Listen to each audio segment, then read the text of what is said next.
Welcome to today's episode of Ancient Predators. Picture this. You're swimming in an ancient ocean 270 million years ago.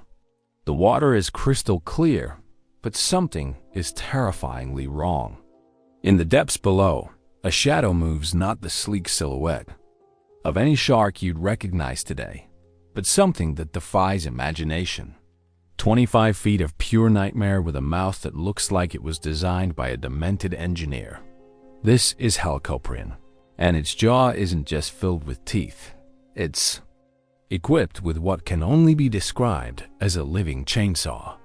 A spiral of razor-sharp blades jutting from its lower jaw, spinning with each bite like some horrific power tool from hell. But Helicoprion wasn't alone. In those primordial seas swam creatures so bizarre, so impossibly designed for destruction, that they make today's great whites look like goldfish. Meet Edestus, the scissor-toothed shark whose jaws opened and closed like a pair of serrated garden shears, each tooth perfectly aligned to slice through flesh and bone.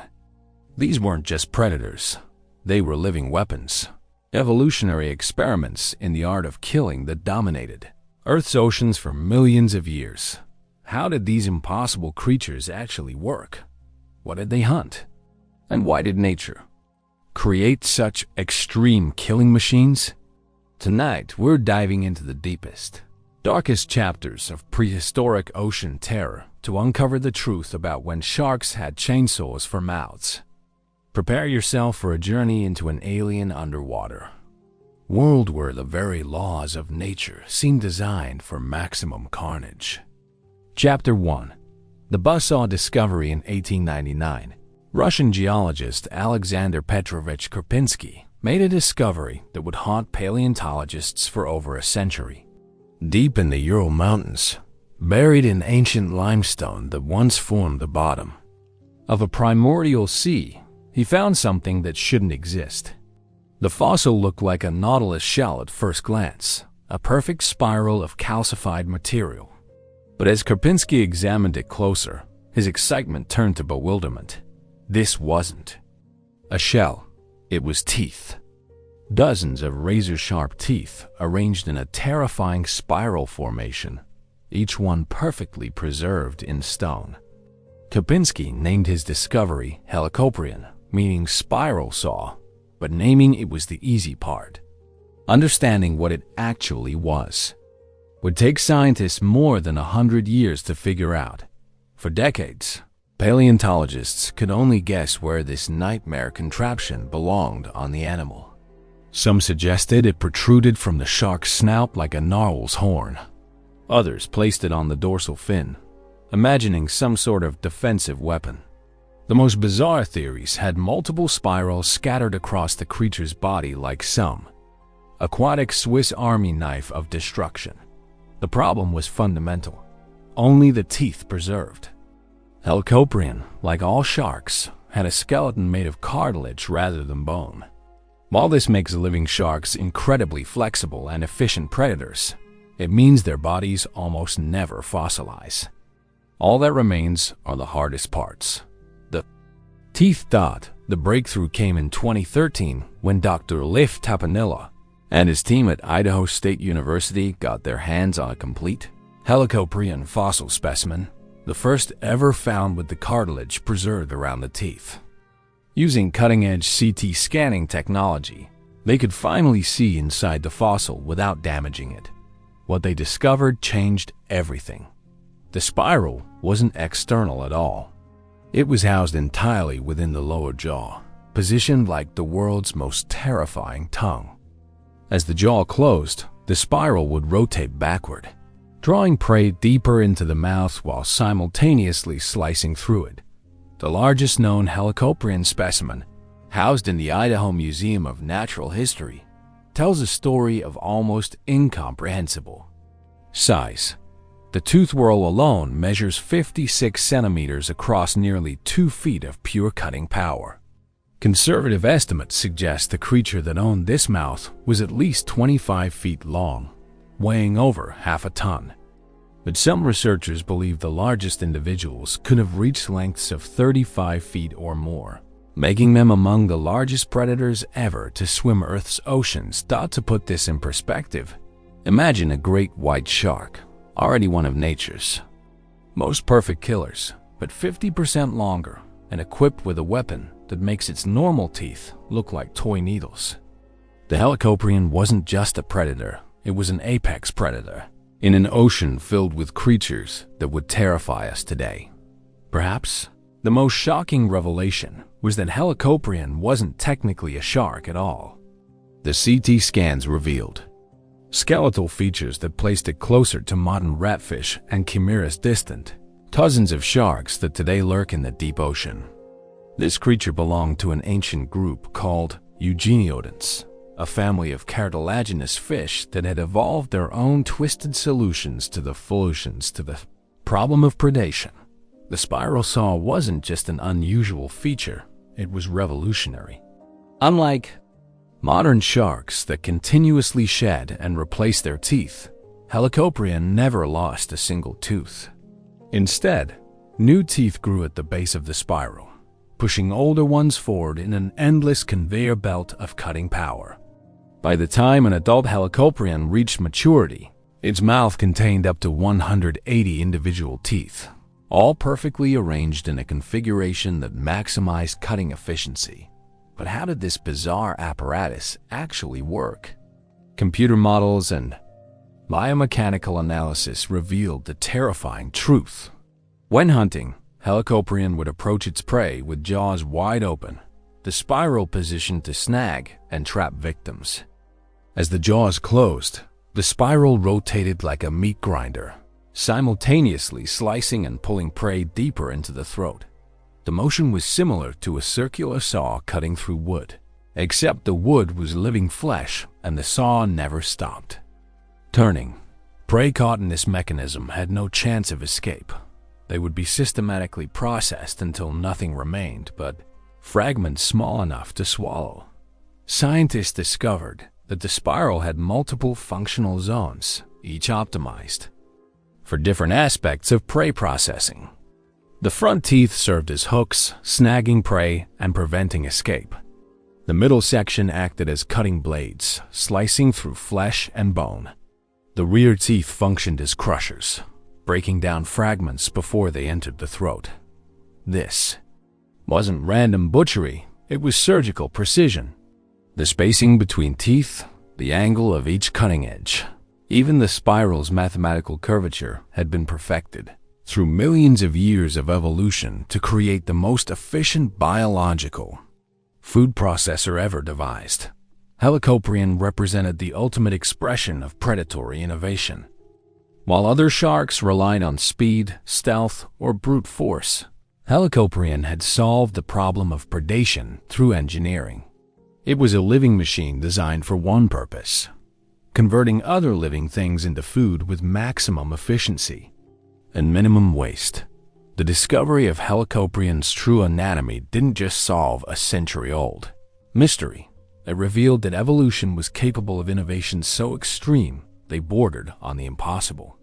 In the ancient seas, when life was still experimenting with the basic rules of existence, creatures like Helicoprion pushed the boundaries of what was possible, creating solutions so bizarre that they seem more like science fiction than natural history. Chapter 2. The Scissor-Toothed Terror. While Helicoprion was terrorizing prey with its circular saw, another nightmare swam the Carboniferous seas. Edestus, known as the scissor-toothed shark, possessed jaws that looked like they'd been designed by a sadistic orthodontist. Two curved blades of teeth, one upper, one lower, met in perfect alignment to create what paleontologists describe as the most efficient cutting mechanism ever evolved. Unlike any predator before or since, Edestus had solved the problem of prey capture through pure mechanical advantage. Its jaws didn't just bite down. They sliced through victims with the precision of surgical instruments and the power of industrial equipment dawed for over 50 years. A mysterious fossil sat in the collections of the Field Museum in Chicago, labeled simply as Weird Shark Remains. The specimen had been collected in the 1960s, but never properly studied. partly because the technology to examine it safely didn't exist. It looked like nothing more than a black slab of shale with some lumpy protrusions. Everything changed when Dr. Leif Tapanilla, fresh from his success with Helicoprion, heard about the forgotten specimen. X-rays revealed the shocking truth hidden within: the most complete Edestus skull ever discovered, preserved in three-dimensional detail after 300 million years. Using the same CT scanning techniques that had unlocked Helicoprion's secrets, Tapanilla's team reconstructed how Edestus's impossible jaws actually functioned. What they discovered challenged everything scientists thought they knew about predation. The scissor teeth weren't just for show. They were part of a sophisticated mechanical system unlike anything in the modern world. The jaws operated through a double-jointed mechanism that allowed the lower jaw to move both up and forward, creating a slicing motion that multiplied the cutting force by a factor of 3. When Edestus attacked, its jaws would snap shut with an estimated force of nearly 2,000 newtons, comparable to a modern crocodile. But unlike a crocodile's crushing bite, Edestus's attack was surgical. The teeth met in perfect alignment, creating a shearing force that could slice through the toughest prey like a hot knife through butter. Edestus' hunting behavior was unlike anything seen in modern predators. Rather than the thrashing chaotic attacks of great whites, Edestus was a precision instrument. It would approach prey calmly, almost methodically, then strike with lightning speed. The attack sequence was devastatingly efficient. First, the jaws would open wide, positioning the upper and lower tooth blades like an open pair of scissors. As the prey moved between them, the jaws would snap shut with incredible force, the teeth meeting perfectly to slice the victim completely in half. But here's the truly terrifying part. Edestus didn't need to chase fleeing prey. Its victims didn't flee. They couldn't. The scissor action was so clean, so precise, that many prey animals were severed instantly. Their nerve systems cut before pain signals could even register. Paleontologists have found fossilized fishtails in the same deposits as Edestus jaws, suggesting that the predator would simply pick up the pieces of its neatly divided meals. The largest Edestus species, E. heinrichi, reached lengths of up to 22 feet, roughly the size of the largest great white sharks today. But while great whites rely on multiple rows of replaceable teeth, Edestus had invested everything in 2 perfect cutting instruments. Each tooth blade could reach lengths of over 40 centimeters. That's more than 15 inches of serrated cutting edge per jaw. The upper blade curved slightly downward while the lower curved upward, creating a scissor action that worked regardless of the angle of attack. Recent analysis of tooth wear patterns has revealed something even more remarkable about Edestus' hunting behavior. Unlike any modern predator, these ancient sharks use their external teeth in a vertical thrashing motion, essentially weaponizing their mouths, like medieval flails. When attacking larger prey that couldn't be cleanly severed, Edestus would use rapid up and down movements of its head to slash and traumatize victims. The external tooth blades would act like paired machetes, creating devastating wounds that would quickly incapacitate even the largest prey. This thrashing behavior was so effective that it could subdue massive victims in seconds, allowing Edestus to consume prey much larger than itself. It was a predation strategy so successful that it dominated marine ecosystems for over 20 million years. From an engineering perspective, Edestus jaws represent one of evolution's most perfect solutions to the problem of cutting. The tooth arrangement minimized stress concentration while maximizing cutting efficiency. The curved blade design meant that initial contact was always at a single point, concentrating the full force of the bite into the smallest possible area. As the jaws closed, the cutting zone would travel along the entire length of the prey, creating a clean slice rather than a ragged tear. It was biomechanical perfection, a living machine designed solely for the purpose of dividing other living things into smaller, more manageable pieces. During the late Carboniferous period, around 310 million years ago, Edestus was the undisputed apex predator of marine ecosystems. Fossil evidence shows these creatures had a global distribution, with remains found across North America, Europe, and Asia. They didn't just survive in ancient seas, they ruled them. The success of Edestus can be measured not just in its wide distribution, but in its evolutionary longevity. The genus persisted for over 50 million years, adapting to changing ocean conditions and evolving into multiple species, each with its own specialized cutting configuration. Unlike Helicoprion's continuous cutting action, Edestus represented a different approach to predatory efficiency. Where the Buzzsaw shark processed prey through sustained mechanical action, the Scissor-Toothed terror delivered a single devastating blow that ended the struggle instantly. Both approaches were perfectly effective, but they represented fundamentally different philosophies of predation. The teeth of Edestus never shed like those of modern sharks. Instead, they grew continuously throughout the animal's life, with new teeth forming at the base of each blade and pushing older ones toward the tip. This meant that an adult Edestus carried the accumulated cutting power of its entire lifetime, a mouthful of weapons that have been literally years in the making. But like all apex predators, Edestus was vulnerable to the very success that made it dominant. Its highly specialized feeding apparatus, while incredibly efficient, also made it dependent on specific types of prey. When ocean ecosystems began to change, the Scissor-Toothed terror would face its greatest challenge: survival itself. The reign of Edestus demonstrated that evolution could create solutions to predatory challenges that were so perfect they seemed almost artificial.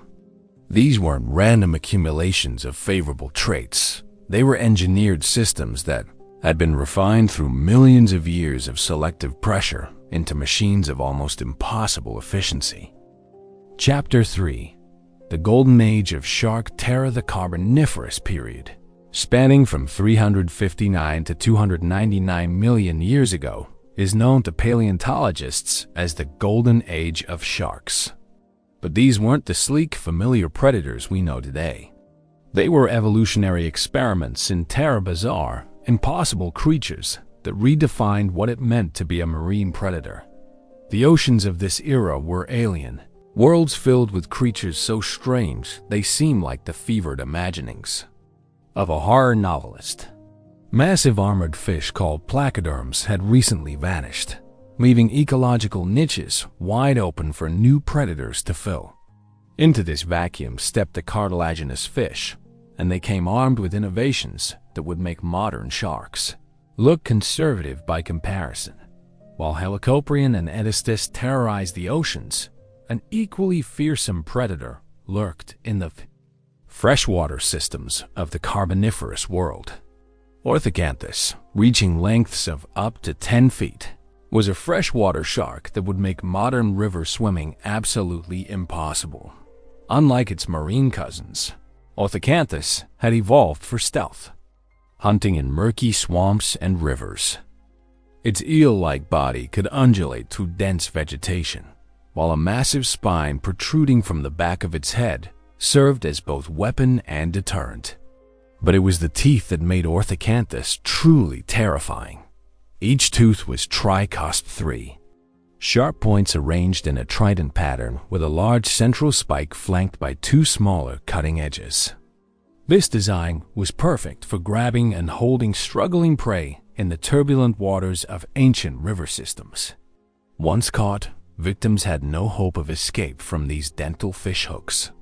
Fossil evidence from coal deposits shows that Orthocanthus was an ambush predator par excellence. It would lurk motionless among the roots of giant Carboniferous ferns, waiting for unsuspecting amphibians, early reptiles, or fish to venture too close. When they did, the attack was explosive, a sudden burst of movement that ended with prey impaled on those terrible trident teeth dotted by the Middle Carboniferous. Cartilaginous fish had achieved something unprecedented in the history of life: global dominance across every aquatic environment. From the deepest ocean trenches to the shallowest freshwater ponds, shark-like predators ruled supreme. The diversity was staggering. Edestus species patrolled the continental shelves with their crushing teeth and defensive fin spines. Cladoslake, among the first truly shark-like fish, had achieved speeds that rival modern tunas through their perfectly hydrodynamic bodies. But it was the Eugenians, the family that included Helicoprion and Edestus, that truly pushed the boundaries of predatory innovation. Perhaps no carboniferous shark better illustrates the period's evolutionary creativity than Xenacanthus. These 3 to 4 foot predators had solved the problem of head protection through sheer simplicity. They grew a sword out of the back of their skulls. The spine, which could reach lengths of several inches, wasn't just decorative. It was a functional weapon that could be wielded with deadly precision. When threatened, Xenacanthus could whip its head backward, driving the spine into attackers with enough force to penetrate bone. But Xenacanthus had another trick that made it one of the most successful carboniferous predators: adaptability. While most of its relatives were committed to either marine or freshwater environments, Xenacanthus could thrive in both. This flexibility allowed it to exploit resources unavailable to more specialized predators and gave it a crucial advantage. When environmental conditions changed, not all carboniferous sharks relied on cutting and slicing. Some evolved in a completely different direction, developing teeth designed for crushing rather than cutting. Tychodus, reaching lengths of up to 33 feet, was essentially the whale shark of its era, but instead of filtering plankton, it crushed massive shellfish. The teeth of Tychodus were geological formations in their own right, massive, blocky structures that could pulverize the shells of even the largest carboniferous mollusks. This durophagous lifestyle allowed these giants to tap into an abundant food source that most other predators couldn't access. Fossil evidence suggests that Tychodus hunting was a spectacular affair. These giants would descend on shellfish beds. Like living wrecking balls, their massive jaws crushing through shells that could resist most other forms of attack. The sound must have been audible for miles, a constant cracking and grinding as these behemoths processed tons of shellfish into digestible fragments. While the shallow seas and freshwater systems were well studied, the deep oceans of the Carboniferous remained largely mysterious until recent discoveries revealed some of the period's most bizarre predators. Falcodus, known primarily from the famous Bear Gulch limestone deposits of Montana, represents a completely different evolutionary approach to predation. Male Falcodus possessed a bizarre head ornament called a dorsal fin spine that curved forward like a fishing hook.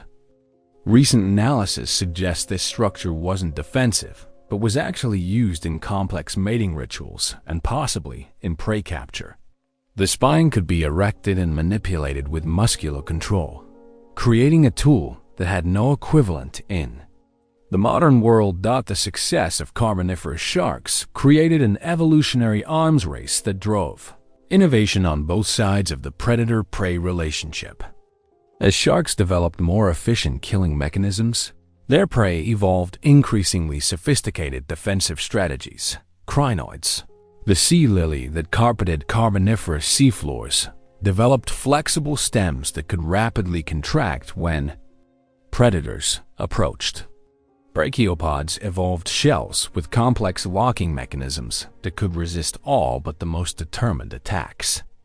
Even fish began developing new forms of armor and defensive spines, but the sharks always seemed to stay one step ahead. Each new defensive innovation was met with a predatory counter-innovation. Thicker shells led to more powerful crushing teeth. Faster swimming speeds led to more hydrodynamic shark bodies. Defensive spines led to specialized prey handling techniques. What made the Carboniferous sharks so successful was their combination of technological innovation and environmental opportunity. The period's warm, shallow seas provided perfect hunting grounds, while the extinction of many Devonian predators had opened up ecological niches. Climate played a crucial role as well. The Carboniferous was characterized by stable, warm temperatures and high sea levels that created extensive shallow marine environments. These conditions favored the rapid evolution and diversification of marine life, providing both abundant prey and numerous ecological opportunities for specialized predators. The result was an explosion of predatory innovation that has never been matched in the history of life. Within a span of just 60 million years, sharks evolved from simple, primitive forms into an array of specialized killing machines that included some of the most efficient predators ever to swim Earth's oceans. Some species developed massive crushing teeth capable of pulverizing the toughest shells. Others evolved serrated blades that could slice through any organic material. Still others grew spines, hooks, and cutting implements that served as both weapons and tools. It was an era when the very concept of predation was being reinvented. With each new species, the fossil record from this period reads like a catalog of nightmares. Teeth the size of dinner plates, jaws that opened like bear traps, cutting implements that would make modern surgical instruments look primitive. Each new discovery revealed another impossible predator that had somehow made the impossible work. Perhaps most remarkably, these creatures didn't just coexist. They thrived together in complex ecosystems, where multiple apex predators shared the same waters. The Carboniferous seas supported levels of predatory diversity that would be inconceivable in modern oceans. Where a single apex predator typically dominates large areas. By the end of the Carboniferous, sharks had achieved what seemed like evolutionary perfection. They dominated every marine environment, had solved virtually every predatory challenge, and showed no signs of slowing their innovation. Species like Helicoprion and Edestus represented the pinnacle of predatory evolution, creatures so perfectly adapted to killing that they seemed unstoppable. But evolution is never finished, and the very success that made these creatures dominant also made them vulnerable. The highly specialized adaptations that gave them their edge in Carboniferous seas would soon be tested by changes more catastrophic than anything life on Earth had ever experienced. The golden age of sharks was about to come to a crashing end, and the reasons why would reshape our understanding of evolution, extinction, and the delicate balance that allows life to flourish. Chapter 4. How the chainsaws actually worked. Understanding how Helicoprion's spiral saw actually functioned requires us to think like engineers examining an alien machine. For over a century, scientists could only guess at the mechanics of this bizarre apparatus. Some suggested it worked like a can opener, others like a primitive meat grinder. The reality, revealed through modern biomechanical analysis, is far more sophisticated and terrifying than anyone imagined. The key breakthrough came when researchers realized that Helicoprion's jaw wasn't just a passive cutting tool, it was an active prey processing mechanism. Computer simulations based on the preserved fossil cartilage revealed a complex system of muscles, joints, and leverage points that worked together to create what was essentially a biological food processor.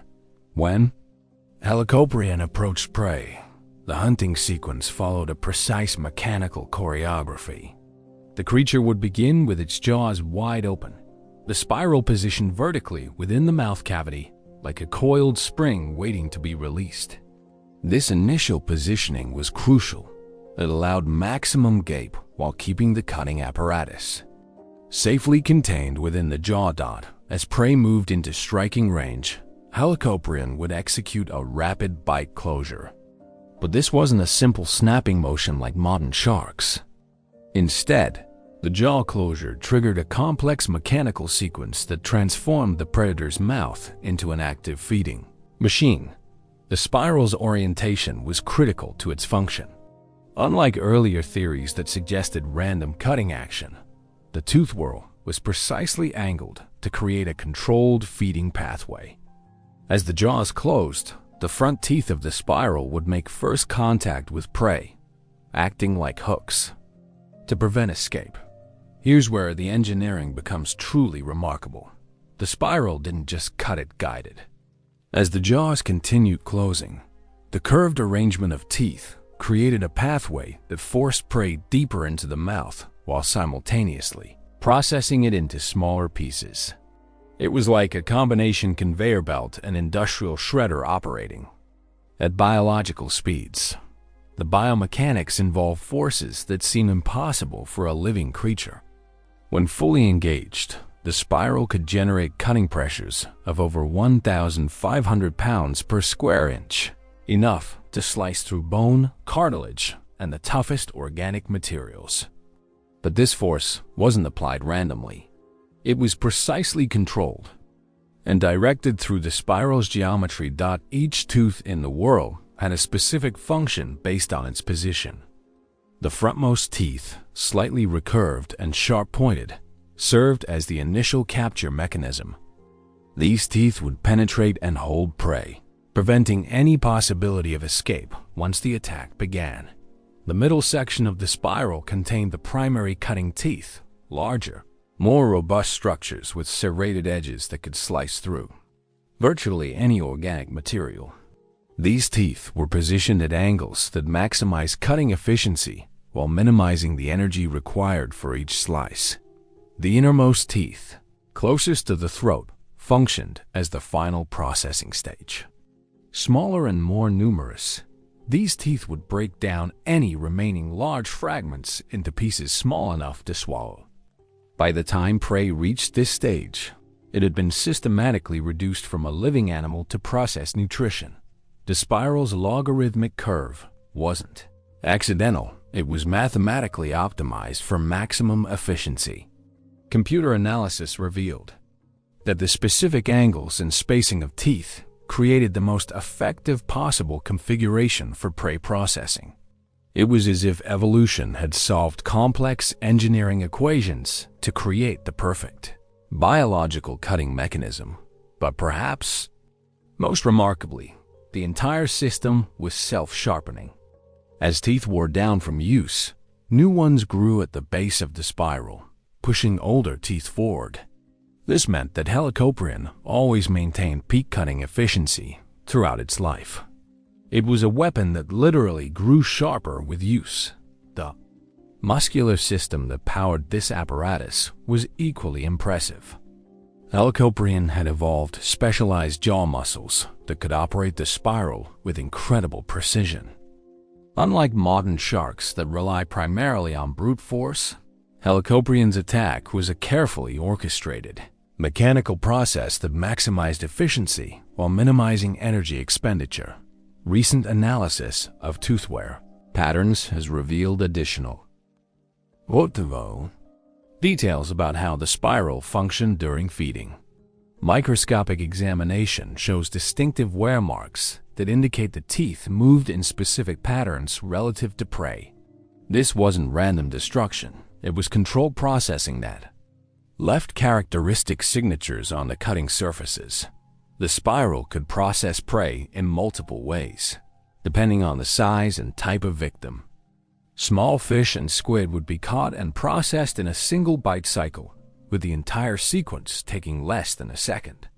Larger prey would be attacked repeatedly, with each bite removing specific portions until the victim was completely consumed. For particularly large prey, Helicoprion employed a technique that had no equivalent in modern predators. The shark would position itself to take successive bites along the length of a victim, using the spiral to systematically dismantle prey too large to consume in a single attack.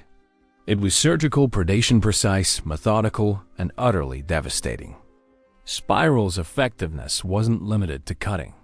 The curved configuration also served as a sophisticated prey handling system that could manipulate victims during feeding. Partially processed prey could be repositioned within the mouth, ensuring optimal cutting angles for maximum efficiency. Computer simulations have revealed that the spiral could process soft-bodied prey like squid and jellyfish with nearly 100% efficiency. Almost no organic material was wasted. Even hard-bodied prey like shelled cephalopods could be processed effectively, with the spiral designed to strip away shells and extract the nutritious soft tissues within.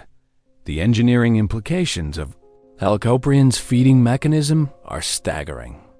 The creature had essentially evolved a biological machine that operated on principles similar to modern industrial equipment. The precision, efficiency, and reliability of the system rival anything designed by human engineers. But the spiral wasn't just mechanically sophisticated, it was also incredibly durable. Fossil evidence shows that these structures could function effectively for decades without significant degradation. The combination of continuous tooth replacement and robust construction meant that a totem of continuous tooth replacement and robust construction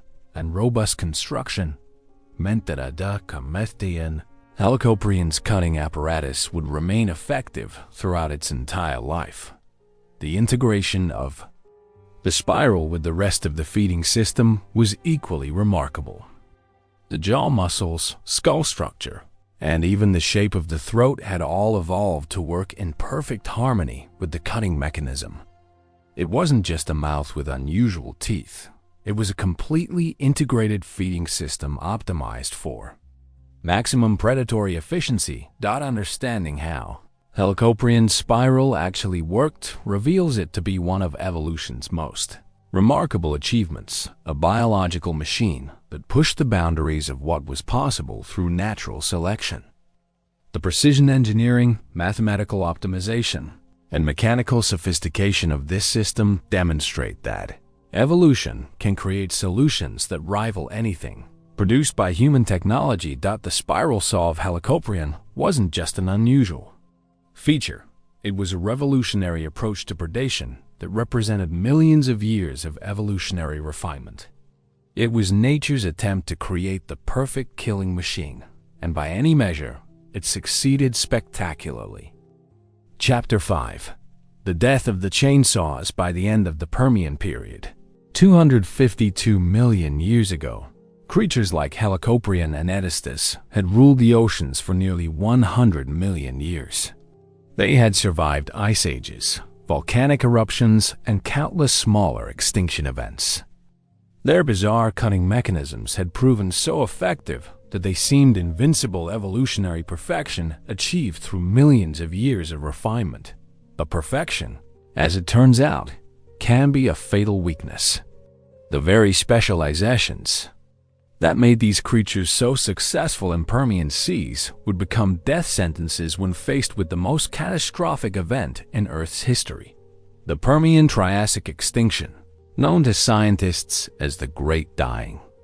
The end came not with a bang, but with a slow-motion apocalypse that stretched across hundreds of thousands of years.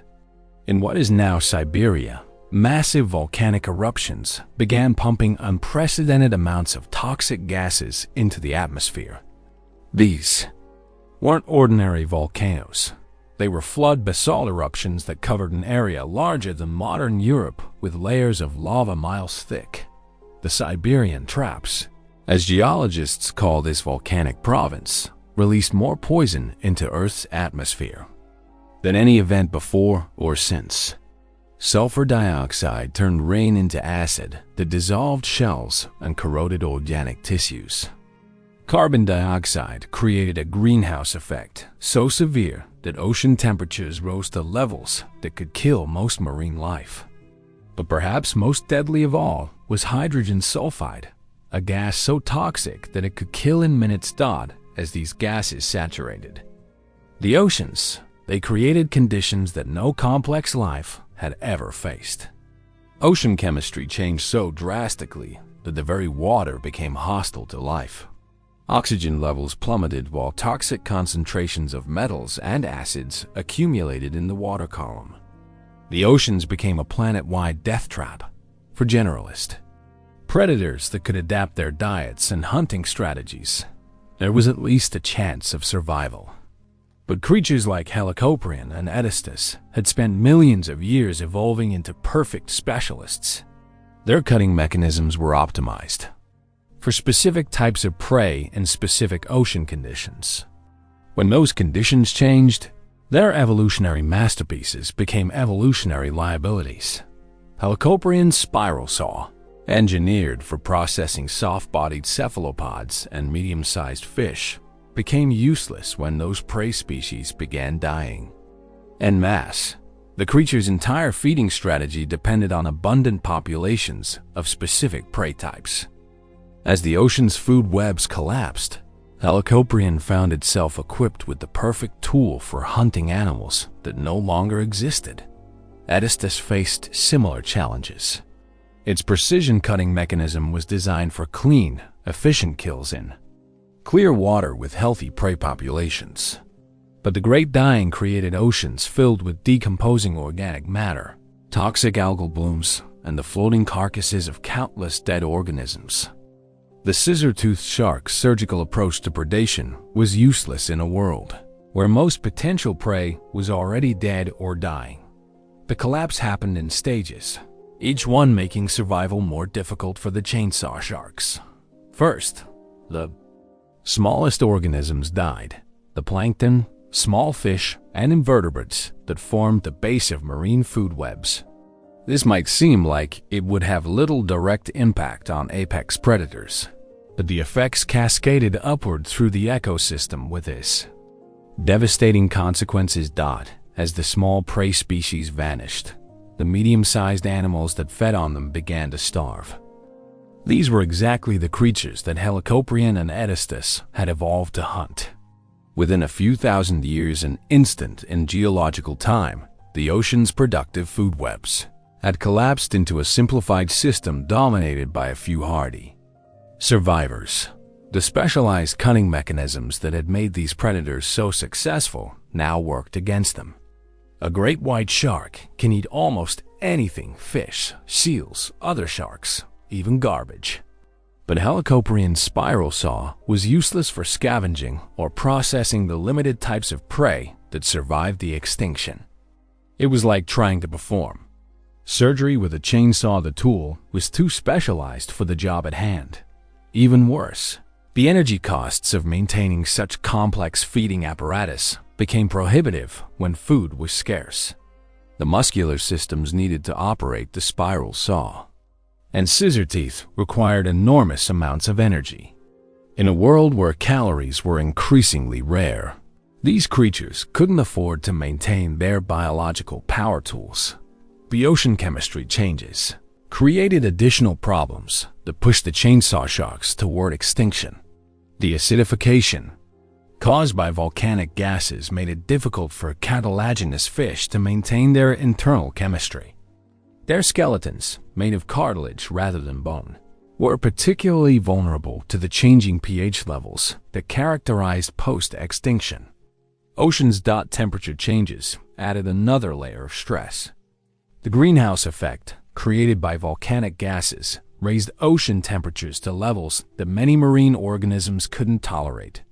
The chainsaw sharks, evolved for the cooler, more stable conditions of Permian seas, found themselves in environments that pushed their physiological systems beyond their limits. But perhaps the most insidious effect was the disruption of breeding cycles. Many of the specialized predators required specific environmental conditions to reproduce successfully. As ocean chemistry and temperature fluctuated wildly during the extinction, these breeding requirements could no longer be met. Even if individual animals survived, they couldn't produce the next generation. The few sharks that did survive the Great Dying shared certain characteristics that the chainsaw sharks lacked. They were generalists rather than specialists, capable of eating a wide variety of prey. They had relatively simple feeding mechanisms that didn't require enormous energy investments to maintain. Most importantly, they were small animals need less food, reproduce faster, and can survive in marginal environments that would be inhospitable to larger creatures. Some cladodomorph sharks, the ancient lineage that had given rise to all shark diversity, managed to survive by retreating to deep ocean environments where conditions remained more stable. These deep-sea refugia became arcs that preserved some shark lineages through the extinction, though they remained hidden for millions of years before fossil evidence of their survival was discovered. The end came differently for each species of chainsaw shark. Helicoprion, with its massive size and energy-intensive feeding mechanism, probably died out relatively early in the extinction process as large prey became scarce.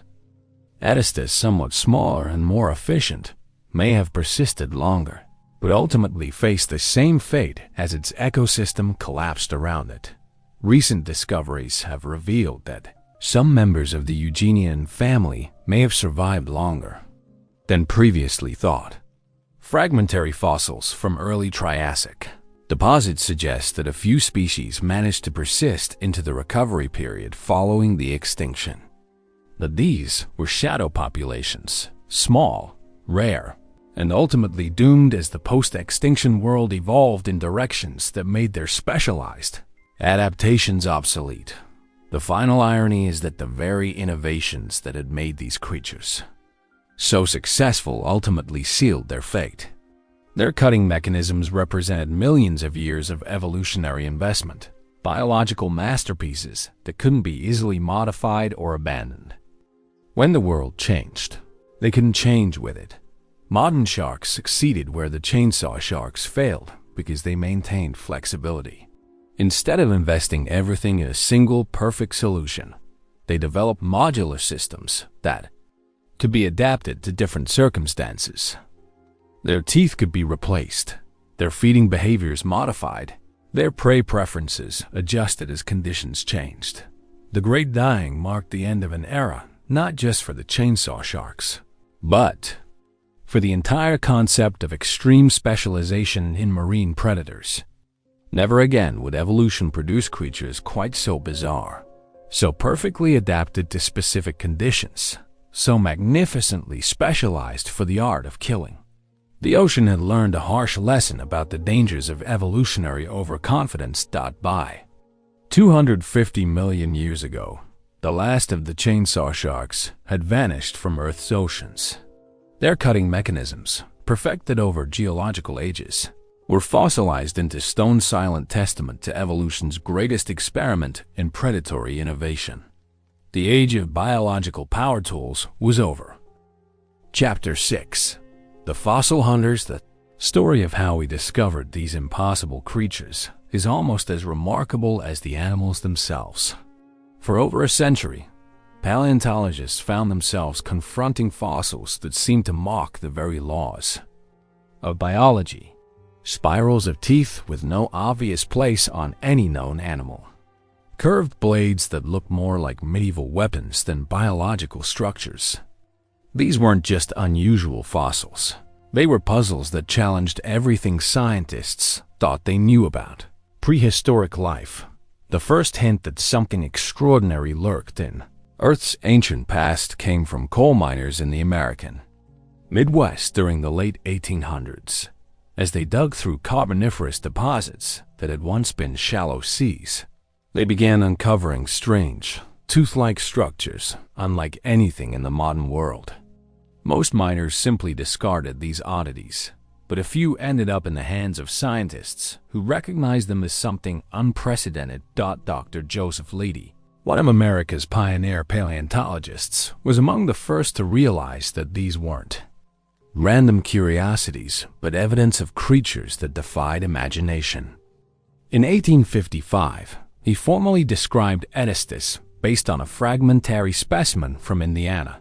Even with limited material, Leidy recognized that he was looking at something that had never existed in the modern world, a predator with teeth arranged like the blades of scissors, But naming these creatures was far easier than understanding them. The fossil record of cartilaginous fish is inherently frustrating because sharks and their relatives have skeletons made of cartilage rather than bone. While this gives living sharks incredible flexibility and efficiency, it means that their bodies rarely fossilize. What remain are teeth, spines, and occasionally impressions of cartilage fragments that paleontologists must piece together. Like a jigsaw puzzle with most of the pieces missing. The discovery of Helicoprion in Russia's Ural Mountains added another layer of mystery to the puzzle. Alexander Karpinski's 1899 description of the spiral-toothed creature created more questions than it answered. Where did this impossible whirl of teeth belong on the animal? How did it function? What kind of creature could possibly use such a bizarre feeding apparatus? For decades, paleontologists could only speculate. Some placed the spiral on the creature's snout, creating reconstructions that looked like aquatic unicorns armed with buzzsaws. Others suggested it belonged on the dorsal fin, imagining some sort of defensive weapon. The most creative theories place multiple spirals across the creature's body, turning it into a swimming arsenal of cutting implements. Each new discovery seemed to complicate the picture rather than clarify it.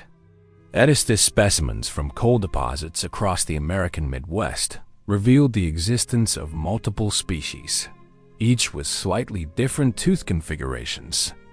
Some had larger blades, others smaller. Some were more curved, others straighter. But without complete skeletons, paleontologists couldn't determine how these variations related to different species or different functions. The breakthrough that changed everything came from an unexpected source: museum collections. Hidden in storage facilities around the world were specimens that had been collected decades earlier but never properly studied.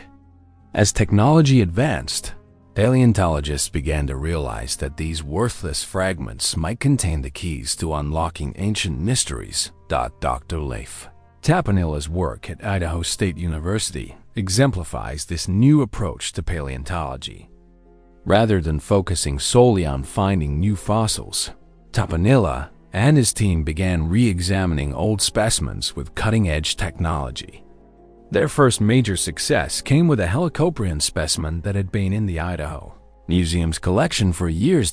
Using high-resolution CT scanning, the same technology used in medical imaging, the team could see inside the fossil without damaging it. What they found revolutionized our understanding of these ancient predators. The spiral wasn't external at all. It was housed entirely within the lower jaw, surrounded by preserved cartilage that revealed the creature's true anatomy for the first time. This discovery led to a complete reinterpretation of how Helicoprion functioned. Instead of an external weapon, the spiral was an internal processing mechanism, a biological food processor that could systematically break down prey. The CT scans revealed muscle attachment points, joint structures, and mechanical systems that had been invisible to previous researchers. The success with Helicoprion encouraged Tapanilla to search for other forgotten specimens that might yield similar insights. The breakthrough came when he learned about a mysterious fossil in the Field Museum's collection, a black slab of shale that contained what appeared to be random bone fragments. The specimen had been collected by legendary paleontologist Rainer Zangerl in the 1960s, but had never been properly studied. Zangerl had published an X-ray of the specimen in 2004, but the technology of the time couldn't reveal the details hidden within the rock. When Tapanilla's team applied modern CT scanning to this forgotten fossil, they uncovered the most complete Edestus skull ever found. The discovery was transformative. For the first time, scientists could see how the scissor teeth actually connected to the skull, how the jaw muscles operated, and how the entire feeding mechanism functioned as an integrated system. The fossil revealed that Edestus had evolved a double-jointed, jaw system that could generate incredible cutting forces while maintaining precise control over tooth alignment. But perhaps most remarkably, the fossil showed that the creature's entire skull was adapted to support its unusual feeding mechanism. The brain case was reinforced to handle the stresses generated by the scissor teeth. Special cartilage structures prevented the jaws from closing too far and driving the teeth into the brain. It was a complete system, evolved over millions of years to create the perfect cutting machine. These discoveries highlighted the incredible value of museum collections, repositories of specimens that may seem unremarkable today, but could yield revolutionary insights tomorrow. The fossils that solved the mysteries of Helicoprion and Edestus had been sitting in storage for decades, waiting for technology to advance enough to reveal their secrets. The detective work involved in understanding these creatures extends far beyond individual specimens. Paleontologists must piece together information from fossils found across the globe, comparing specimens from different time periods and different environments to build complete pictures of ancient ecosystems. The global distribution of chainsaw shark fossils tells its own story. Helicoprion remains have been found on every continent, indicating that these creatures had a worldwide distribution during their heyday. Edestus fossils are concentrated in the coal deposits of North America and Europe, suggesting that these scissor-toothed predators preferred specific marine environments. Each fossil site adds pieces to the puzzle. The Bear Gulch limestone of Montana has yielded some of the most complete ancient shark specimens ever found, preserved in extraordinary detail by unique fossilization conditions. The Phosphoria Formation of Idaho contains some of the largest Helicoprion specimens known, including the massive tooth whorl that suggests these creatures reach truly enormous sizes. Modern paleontologists use an arsenal of techniques that would have seemed like science fiction to early fossil hunters. Synchrotron radiation can reveal the internal structure of teeth at the molecular level. Computer modeling can simulate the biomechanics of extinct feeding mechanisms. Chemical analysis can determine what these creatures ate and how they lived. But perhaps most importantly, new discoveries continue to emerge. As paleontologists re-examine old specimens with new techniques and search new fossil sites with better understanding of what to look for, the picture of these ancient predators continues to evolve. The most recent discoveries have revealed that some chainsaw sharks may have survived longer than previously thought. Fragmentary remains from early Triassic deposits suggest that a few species managed to persist through the Permian-Triassic extinction, clinging to existence in the devastated post-extinction world before finally succumbing to changing conditions. Each new discovery adds another piece to one of paleontology's greatest detective stories, the quest to understand how evolution created creatures so bizarre they seem impossible. The fossil hunters who uncovered these ancient mysteries didn't just find old bones. They revealed evidence of evolution's most ambitious experiments in the art of predation. The work continues today as new specimens are discovered and new technologies are developed. Somewhere in museum collections around the world, there may be fossils that will revolutionize our understanding of these creatures yet again. The chainsaw sharks may be extinct, but their story is far from over. Chapter 7. Modern Relatives and Ancient Mysteries in the Deepest, Darkest Reaches of Today's Oceans. Something ancient still moves through the water. The blunt-nosed six-gill shark, Hexanchus griseus, is a living fossil, a direct descendant of the sharks that survived the Great Dying and rebuilt the ocean's predatory ecosystems from the ashes of extinction. When you look into the prehistoric eyes of a six-gill shark, you're seeing through a window into the past. These creatures have remained virtually unchanged for over 200 million years. Their basic body plan so perfectly adapted to deep-sea predation that evolution has seen no need to modify it. They are the ghosts of the Permian seas, carrying forward the genetic legacy of an age when the ocean was ruled by monsters. But the six-gill sharks are not alone in their ancient heritage. Scattered across the world's oceans are other survivors, ratfish, chimeras, and deep-sea sharks that trace their lineages back to the same primordial seas that spawned Helicoprion and Edestus. These modern creatures offer crucial clues about how their extinct relatives might have lived, hunted, and ultimately died. The ratfish or chimeras are particularly important because recent genetic analysis has revealed that they are the closest living relatives to the Eugenian family that included Helicoprion. These bizarre deep-sea creatures, with their rabbit-like teeth and rat-like tails, might seem like unlikely cousins to the chainsaw sharks, but they share fundamental anatomical features that reveal their common ancestry. Modern chimeras possess many of the same skeletal features that characterize the ancient Eugenians. Their skulls show similar cartilage structures, their tooth arrangement follows comparable patterns, and their overall body plan reflects the same basic design that evolution perfected hundreds of millions of years ago. By studying these living relatives, scientists can make educated guesses about how their extinct cousins functioned. The ghost shark, Calahinchus miley, provides particularly valuable insights. This strange creature, found in the deep waters off Australia and New Zealand, has a cartilaginous skeleton very similar to that reconstructed for Helicoprion. Its feeding mechanism, while far less spectacular than the spiral saw, operates on similar biomechanical principles that help scientists understand how the ancient cutting apparatus might have functioned. But perhaps the most intriguing modern relative is the goblin shark, Metsucorina ostoni. This living fossil has survived virtually unchanged since the Cretaceous period, and its bizarre feeding mechanism offers tantalizing hints about how prehistoric sharks might have processed their prey.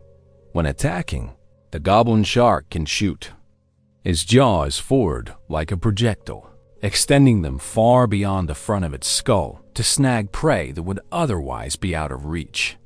While this mechanism is very different from the spiral saw of Helicoprion, it demonstrates that sharks are capable of evolving feeding systems that seem to defy the basic laws of anatomy. The study of modern deep-sea sharks has revealed something profound about survival strategies that helps explain why some lineages survived the Great Dying while others perished. The survivors almost universally shared certain characteristics.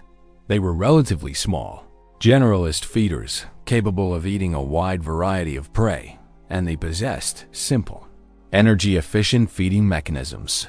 The deep-sea environment itself may have served as a refuge during the Permian-Triassic extinction. While the surface oceans were being poisoned by volcanic gases and experiencing catastrophic temperature swings, the deep waters remained more stable. Recent discoveries of cladodonomorph shark teeth in Cretaceous deposits extending their fossil record by 120 million years suggest that some ancient lineages may have survived in these deep water refugia long after they were thought to be extinct. This discovery has revolutionary implications for our understanding of extinction and survival. It suggests that the fossil record, incomplete as it is, may be hiding entire chapters of evolutionary history. Species that appear to have vanished during mass extinctions may have actually survived in environments where fossilization is rare or where paleontologists have not yet searched. The molecular evidence from modern sharks supports this hidden history. Genetic analysis reveals that many modern shark lineages are far more ancient than their fossil record suggests. The DNA of living sharks carries signatures of survival through multiple mass extinctions, indicating that these lineages have weathered catastrophes that destroyed most other marine life. But the modern relatives of the chainsaw sharks face their own extinction crisis. Many deep-sea shark species are critically endangered, threatened by overfishing, habitat destruction, and climate change. The six-gill sharks that survived the Great Dying and countless other catastrophes over 200 million years may not survive. The next century of human impact, the loss of these living links to the past, would be catastrophic for science. Each extinct species takes with it irreplaceable information about evolution, extinction, and survival that could help us understand how life responds to environmental change. The death of the last six-gill shark would close a window into the past that has been open for hundreds of millions of years. Recent research has revealed that some modern sharks may actually possess rudimentary versions of the innovations that made their ancient relatives so successful. The cookie-cutter shark, for example, has evolved a cutting mechanism that, while much simpler than Edestus's scissor teeth, operates on similar principles. It uses specially modified teeth to remove perfectly circular plugs of flesh from much larger prey, a technique that echoes the precision cutting abilities of its prehistoric relatives. The whale shark, despite being a gentle filter feeder, possesses two structures that show clear evolutionary relationships to the crushing teeth of ancient durophagous sharks like Edestus.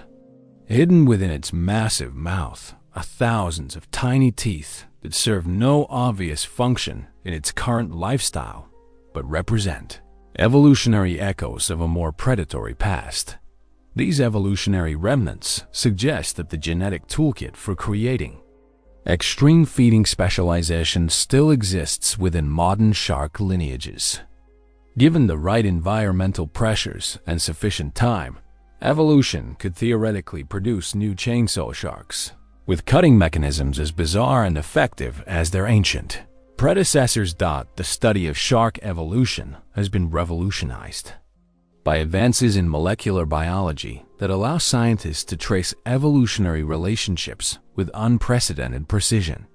DNA analysis has revealed that the traditional classification of sharks based on anatomical features often missed important evolutionary connections. Many groups that appeared unrelated based on their external appearance turn out to be closely related when their genetic heritage is examined. This molecular revolution has implications for understanding the chainsaw sharks as well. By comparing the DNA of modern relatives, scientists can make increasingly sophisticated inferences about the genetics, physiology, and behavior of extinct species. The genetic toolkit that built Helicoprion's spiral saw may still exist, scattered across the genomes of its living descendants. The biomechanical studies of modern sharks have also yielded insights into how the extreme feeding mechanisms of ancient species might have functioned. High-speed photography and force measurements of living sharks provide data that can be used to model the performance of extinct feeding systems. Computer simulations based on modern shark biomechanics have validated many theories about how the chainsaw sharks operated. Perhaps most remarkably, some modern sharks demonstrate cognitive abilities that suggest their extinct relatives may have been far more sophisticated than previously imagined. Recent studies have shown that sharks can learn, remember, and even use tools in limited ways. If modern sharks possess these abilities, it's likely that their ancient relatives did as well, meaning that creatures like Helicoprion and Edestus may have been not just biological machines, but thinking machines capable of complex behavioral adaptations. The connection between past and present extends beyond individual species to entire ecosystems. Modern deep-sea communities may provide models for understanding how Permian marine ecosystems functioned. The predator-prey relationships, energy flows, and survival strategies observed in contemporary deep-water environments offer insights into how ancient ecosystems operated and why they collapsed during mass extinctions. As climate change alters modern oceans in ways that echo past catastrophes, the study of ancient extinctions becomes increasingly relevant. The chainsaw sharks and their contemporaries faced environmental challenges remarkably similar to those confronting marine life today. Ocean acidification, temperature changes, and ecosystem collapse. Their ultimate failure to adapt to changing conditions serves as a warning about the vulnerability of even the most successful evolutionary innovations. The legacy of the chainsaw sharks lives on not just in their modern relatives, but in the fundamental principles of evolution they helped establish. Their story demonstrates that natural selection can create solutions to survival challenges that seem impossible, but also that extreme specialization can become a fatal weakness when environments change rapidly. In the end, the modern relatives of Helicoprion and Edestus serve as both monuments to their extinct cousins and warnings about the fragility of evolutionary success. They remind us that survival requires not just perfection, but adaptability, and that even the most magnificent predators are ultimately at the mercy of forces beyond their control. Chapter 8. When giants ruled the depths. To truly understand the dominance of the chainsaw sharks, we must step back and envision the alien world they inhabited. The Permian seas were unlike any ocean that exists today, vast, warm, and teeming. With life forms so bizarre, they seem like the creations of a fevered imagination. These weren't just bigger versions of modern marine ecosystems. They were fundamentally different worlds operating under different rules. The scale of life in Permian oceans defied modern comprehension. Where today's largest predatory fish grate, whites and tiger sharks, max out at around 20 feet, the Permian seas regularly produced predators twice that size or larger. Helicoprion specimens suggest individuals reaching 35 feet in length, making them larger than most modern whales. Edestus, while somewhat smaller, still reached lengths that would dwarf any contemporary predatory fish. But size alone doesn't capture the alien nature of these ancient ecosystems. The very architecture of marine food webs was different. Today's oceans are dominated by a few large predators that maintain their positions through speed, stealth, and adaptability. Permian seas supported multiple apex predators, each occupying specific niches defined by their unique killing mechanisms. Imagine diving into these ancient waters and encountering not one, but dozens of different apex predators, each armed with its own evolutionary solution to the problem of staying alive by killing other things. Helicoprion with its spiral saw, Edestus with its scissor teeth, Orthocanthus lurking in freshwater systems with its trident-pointed dental apparatus, Tychodus crushing shells with teeth like geological formations. It was a predator's paradise and a prey animal's nightmare. The abundance of large predators was possible because the Permian oceans were incredibly productive. Warm temperatures and high sea levels had created vast shallow seas that served as biological factories, converting sunlight and nutrients into living tissue at rates that modern oceans can't match. These productive waters could support predator populations that would quickly exhaust the resources of contemporary marine ecosystems. The largest known Helicoprion specimen, a tooth whorl measuring 56 centimeters across, belongs to a creature that would have weighed several tons. For comparison, that's larger than most modern orcas. But this was just one individual of one species in ecosystems that supported dozens of similarly massive predators. The biomass of apex predators in Permian seas may have exceeded anything seen in modern oceans. The hunting grounds these creatures inhabited were equally impressive.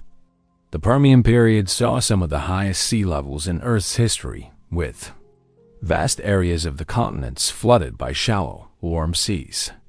These epicontinental seas, ocean basins that covered parts of continents, created hunting grounds thousands of miles across, allowing wide-ranging predators like Helicoprion to patrol territories larger than modern countries.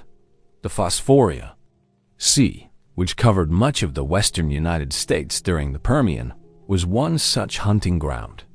Fossil evidence suggests this ancient sea supported enormous populations of large predators, with individual Helicoprion specimens found across thousands of square miles of what is now Idaho, Wyoming, and Utah. The uniformity of the fossil record suggests these creatures could maintain stable populations across vast distances, a testament to the productivity of their environment. But perhaps most remarkably, these giant predators coexisted in ways that would be impossible in modern oceans. Today, apex predators like great whites and tiger sharks rarely share the same waters, partly because the ecosystem can't support multiple large predators, and partly because they compete for the same resources. Permian seas somehow supported not just multiple species of giant predators, but multiple types of giant predators, each with different feeding strategies and prey preferences.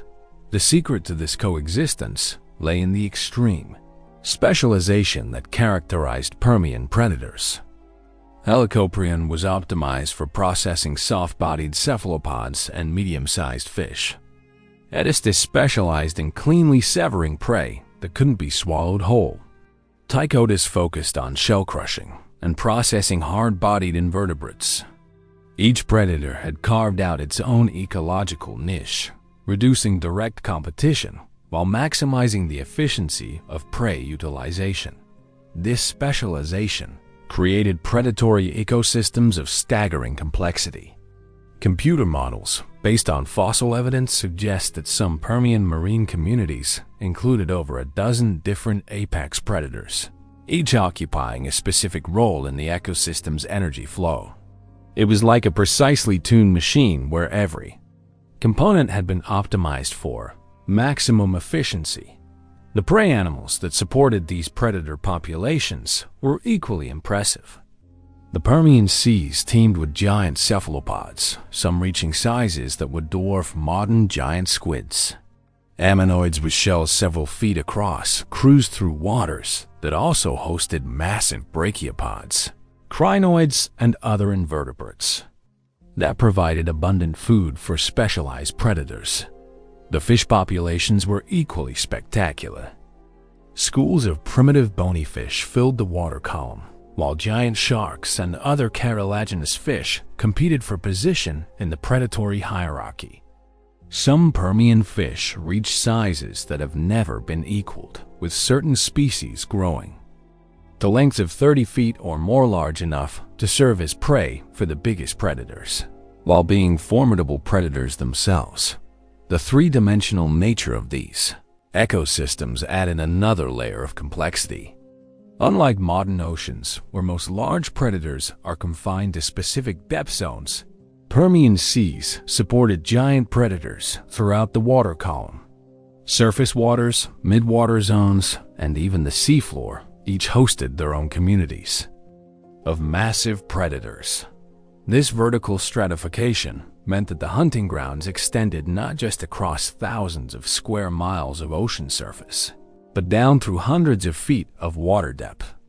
A single Permian sea might contain as much predator-occupied habitat as all of today's oceans combined, supporting predator populations of almost inconceivable size and diversity. The energy flows in these ecosystems were equally impressive. Modern estimates suggest that some Permian marine communities converted solar energy into predator biomass at rates several times higher than any contemporary ecosystem. The combination of warm temperatures, high productivity, and efficient energy transfer created biological engines that could support apex predator populations dwarfing anything in the modern world. But this abundance came at a cost that wouldn't become apparent until much later. The extreme specialization that allowed so many predators to coexist also made the entire system incredibly vulnerable to disruption. Each species had become so perfectly adapted to specific conditions that they lost the flexibility needed to survive environmental change. The complex web of predator-prey relationships meant that the collapse of any one component could trigger cascading failures throughout the entire ecosystem.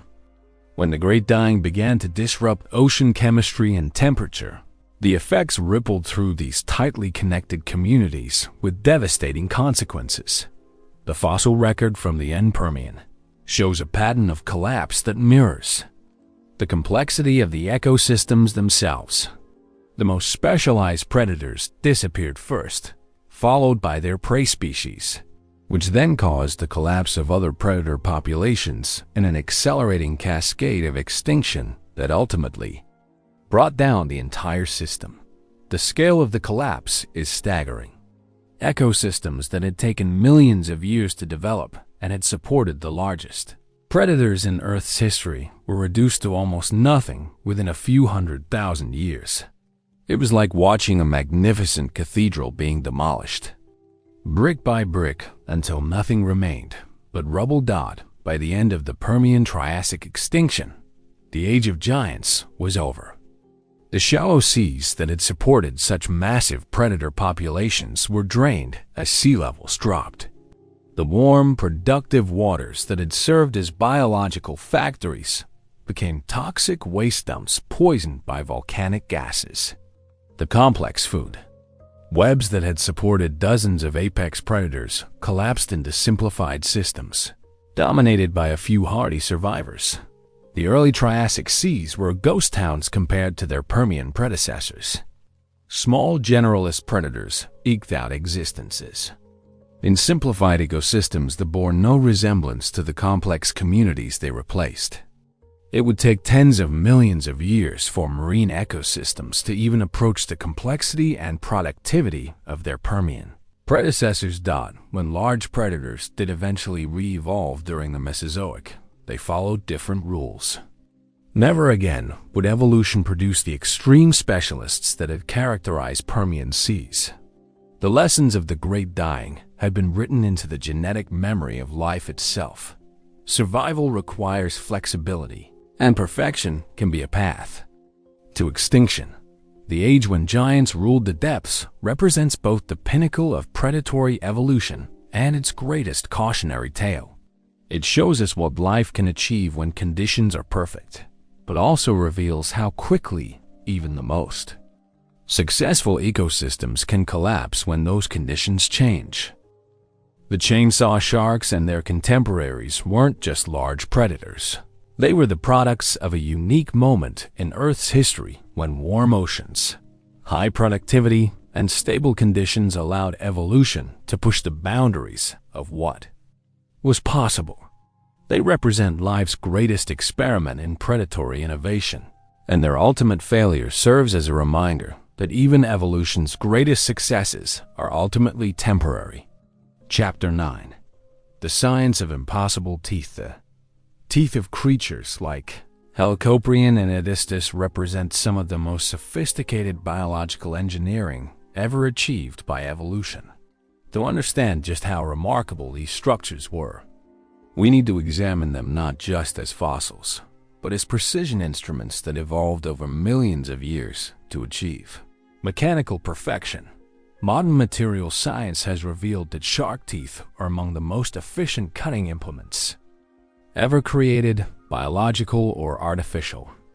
The enameloid that covers shark teeth is harder than steel and more flexible than ceramics, combining properties that human engineers struggle to achieve, even with advanced composites. But the teeth of the chainsaw sharks push these already remarkable materials to their absolute limits. Helicoprion's spiral teeth represent a masterpiece of biological engineering that operated on multiple levels simultaneously. Each individual tooth was a complex structure composed of several different materials, each optimized for specific functions. The cutting edges were made of crystalline enameloid arranged in microscopic patterns that maximize sharpness while minimizing wear. The internal structure combined dense dentine for strength with hollow spaces that reduced weight without sacrificing durability. But the real innovation lay in how these individual teeth were integrated into a functional system. The spiral arrangement wasn't random. It followed precise mathematical principles that optimize cutting efficiency. Computer analysis has revealed that the curve of Helicoprion's tooth whorl follows a logarithmic spiral, the same mathematical relationship found in nautilus shells, galaxy formations, and other natural structures where efficiency is paramount. This logarithmic arrangement meant that as the spiral rotated during feeding, each tooth would contact prey at the optimal angle for cutting. The spacing between teeth was precisely calibrated to prevent clogging while ensuring that no piece of prey could escape between cutting surfaces. It was biological engineering at its most sophisticated, a living machine designed according to mathematical principles that humans didn't discover until centuries later. The individual teeth within the spiral were themselves marvels of engineering.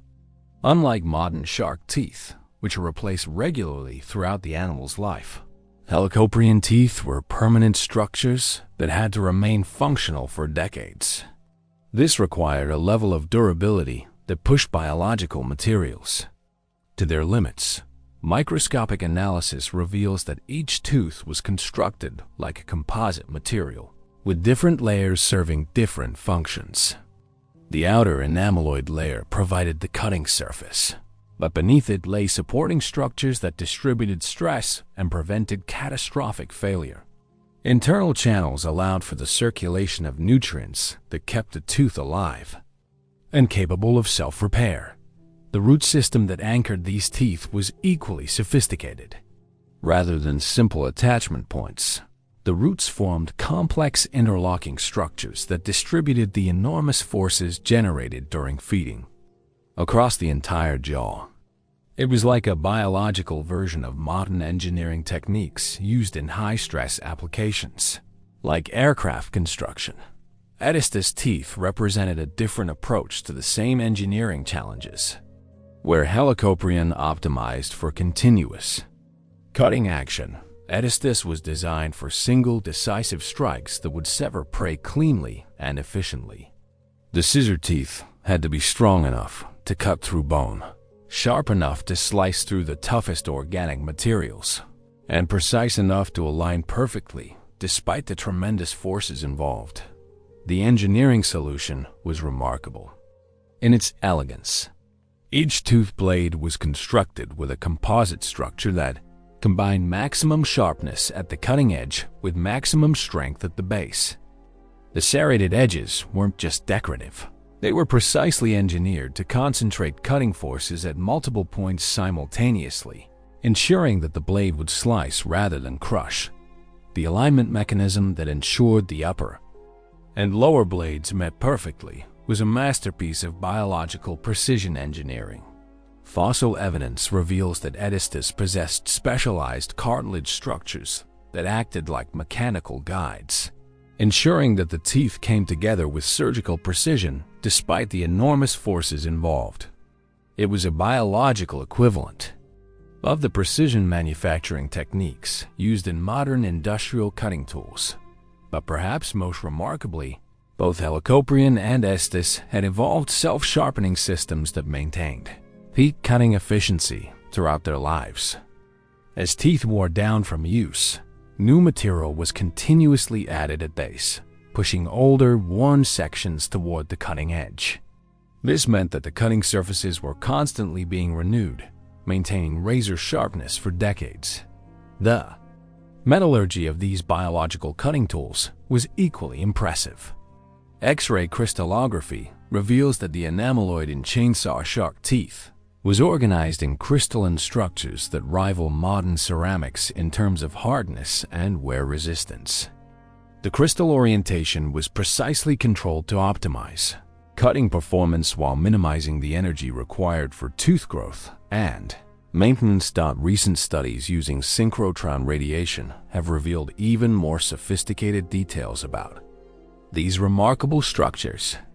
The enameloid wasn't uniform, but varied in composition and crystal structure across different parts of each tooth. The cutting edges contained the hardest material, while the supporting structures used softer, more flexible materials that could absorb shock and distribute stress. This graded material approach is something that modern material scientists are just beginning to understand and implement in artificial systems. The chainsaw sharks had evolved these advanced materials engineering techniques hundreds of millions of years before humans even existed, creating biological structures that in some ways surpass anything we can manufacture today. The manufacturing process for these biological cutting tools was equally remarkable. Unlike artificial tools that are shaped from raw materials, shark teeth grow from the inside out through a complex biological process that precisely controls material properties at the molecular level. Specialized cells called odontoblasts deposit layers of material in exactly the right sequence to create the final structure. This biological manufacturing process allowed for levels of quality control that would be difficult to achieve in artificial systems. Each tooth was essentially custom-built to exact specifications, with material properties tailored to the specific stresses it would encounter during use. It was mass production and custom manufacturing combined into a single biological process. The force calculations for these cutting systems revealed just how effective they were. Biomechanical models suggest that Helicoprion spiral could generate cutting pressures exceeding 1,500 pounds per square inch, enough to slice through virtually any organic material. Edestus's scissor mechanism could produce even higher peak pressures, concentrated at the precise point where the blades met.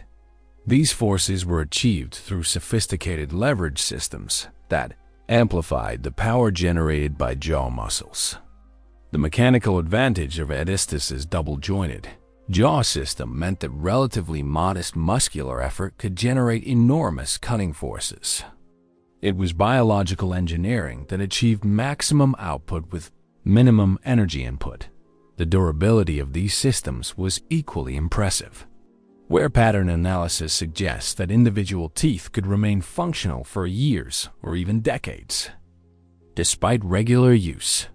The self-sharpening mechanism meant that cutting efficiency actually improved over time as the teeth were broken in and optimized through use. But perhaps most remarkably, these biological cutting tools were also self-repairing. Minor damage could be healed through the same biological processes that created the teeth initially.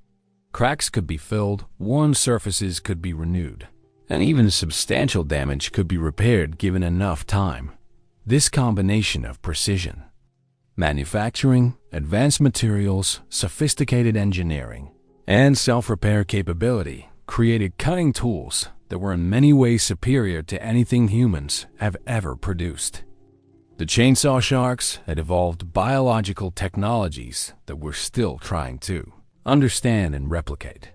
The study of these remarkable structures has implications far beyond paleontology. Material scientists are studying shark tooth enameloid to develop new ceramics for industrial applications. Mechanical engineers are examining the force multiplication systems in ancient shark jaws to improve modern cutting tools. Even computer scientists are using the mathematical principles underlying tooth spiral arrangements to optimize data processing algorithms. The teeth of the chainsaw sharks weren't just weapons. They were proof-of-concept demonstrations for advanced technologies that evolution had perfected hundreds of millions of years ago. They show us what's possible when natural selection has enough time and raw material to work with, creating solutions that push the very boundaries of what biology can achieve. Understanding these impossible teeth reveals that the chainsaw sharks weren't just bizarre evolutionary experiments, they were successful implementations of advanced technologies that we're still trying to master. Their extinction wasn't a failure of engineering, but a demonstration that even the most perfect technologies are ultimately vulnerable to changes beyond their control. In the end, the science of impossible teeth teaches us that evolution is capable of innovations that seem to violate the laws of physics and engineering. The chainsaw sharks prove that given enough time and selective pressure, life can create solutions to technical challenges that seem impossible until you see them fossilized in stone. Silent testimony to evolution's greatest engineering achievements. Chapter 10. Lessons from the Deep The story of the chainsaw sharks carries profound lessons that extend far beyond paleontology into the very heart of how life responds to change. These creatures represent both evolution's greatest triumph and its most sobering cautionary tale, a reminder that even the most perfect adaptations can become fatal weaknesses when the world changes faster than evolution can respond. The first lesson is perhaps the most unsettling. Perfection can be a death sentence. Helicoprion and Edestus had achieved what seemed like evolutionary perfection, cutting mechanisms so efficient, so precisely engineered, that they dominated their ecosystems for millions of years. But this very perfection made them vulnerable. When conditions changed, they had become so specialized, so perfectly adapted to specific prey and environmental conditions, that they couldn't adapt to new circumstances. Modern conservation biology has rediscovered this principle in contemporary ecosystems. Species that have evolved highly specialized feeding mechanisms or habitat requirements are consistently the first to disappear when environments change. The giant panda, with its exclusive dependence on bamboo, faces extinction partly because it has become too specialized to adapt to changing conditions. The chainsaw sharks face the same dilemma 252 million years ago. The second lesson concerns the relationship between innovation and vulnerability. The spiral saws and scissor teeth that made these creatures so successful required enormous investments of evolutionary energy and biological resources. Maintaining such complex feeding mechanisms demanded high-quality prey, stable environmental conditions, and enormous caloric intake. When resources became scarce during the Great Dying, these innovations became liabilities rather than assets. This principle applies beyond biology to human technological development. The most advanced, sophisticated technologies are often the most vulnerable to disruption. Complex systems that work perfectly under specific conditions can fail catastrophically when those conditions change. The chainsaw sharks remind us that complexity and sophistication don't always equal resilience. The third lesson involves the dangers of ecological overconfidence. The Permian seas that supported such incredible predator diversity seemed stable and productive enough to last forever. The chainsaw sharks had ruled these oceans for so long that their dominance seemed unshakable. But ecosystems, no matter how stable they appear, are always subject to forces beyond their control. Climate change, volcanic activity, asteroid impacts, and other catastrophic events can reshape the biological world faster than evolution can respond. The creatures that survive these disruptions are rarely the most spectacular or successful. They're the most adaptable.